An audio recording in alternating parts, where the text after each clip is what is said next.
আসসালামু আলাইকুম। আমি আমার প্রথমের পরিচয়টা আমি পেশ করছি। আমি মাহমুদুর রহমান, সিনিয়র শিক্ষক, হবিগঞ্জ জেলার বানিয়াচং উপজেলার বিজিএম উচ্চ বিদ্যালয়। 2023-24 শিক্ষাবর্ষের MBBS প্রথম বর্ষের ছাত্রছাত্রীদের পরিচিতি ও নবীনবরণ অনুষ্ঠানের সম্মানিত সভাপতি, উপস্থিত বঙ্গবন্ধু মেডিকেল কলেজের শিক্ষক মণ্ডলী এবং বাংলাদেশের বিভিন্ন প্রান্ত থেকে, বিভিন্ন জেলা থেকে আগত ছাত্রছাত্রী ও অভিভাবকবৃন্দ, সবাইকে আমার পক্ষ থেকে শুভেচ্ছা এবং অভিনন্দন। আসলে আমার টিচিং এক্সপিরিয়েন্স প্রায় 26 ইয়ার্স। আমাদের ইচ্ছা ছিল আসলে আমার পরিবারে যদি একটা ডাক্তার হয় তাহলে আর তো মানবতার সেবা এগিয়ে আসবে। কারণ আমরা জানি মানুষ যখন আল্লাহ সৃষ্টি করেছেন 3000 রোগ দিয়েছেন, এর মধ্যে 2000 রোগের সেবার জন্য ওষুধ দিয়েছেন, ট্রিটমেন্ট দিয়েছেন, বাকি 1000-এর এটা সৃষ্টিকর্তার হাতে রেখে দিয়েছেন। এই 12টি বছর পেরিয়ে শিক্ষা জীবন শেষ করে যারা পদার্পণ করেছেন এই মেডিকেল করার জন্য, অনেক কঠোর পরিশ্রম সাধনা করে ভর্তি যুদ্ধে লড়াই করে যারা বিজয় হয়ে এসেছেন, আমি আবারও আমার অন্তঃস্থল থেকে তাদেরকে অভিনন্দন জানাচ্ছি। আসলে চিকিৎসাবিদ্যা একটা মহান পেশা।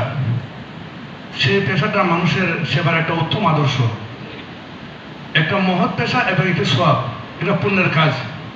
বিভিন্ন ধর্ম সেটা সাপোর্ট করে যারা চিকিৎসা সেবায় মানুষের সেবা এগিয়ে আসে। যেমন আমি ইসলামী শিক্ষায় শিক্ষিত, জেনারেল শিক্ষায় শিক্ষিত। আমাদের ধর্মগ্রন্থে এসেছে যে পরকালে খোদা বলবেন যে আমি তো পীড়িত ছিলাম, অসুস্থ ছিলাম, আমাকে তুমি সেবা করো নাই।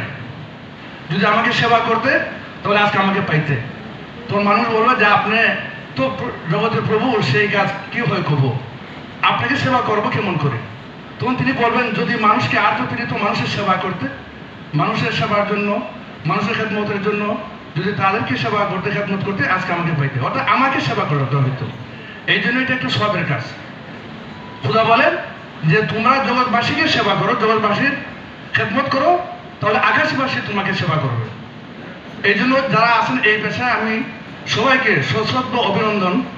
কাজে এই যে একটা দীর্ঘ পথ, আসলে এই ডাক্তারি পেশাটা অনেক পথ পাড়ি দিতে হয়, এটা শেষ নেই। এটা প্রফেশনাল ডেভেলপমেন্ট করার জন্য সারা জীবনই চর্চা করতে হয়।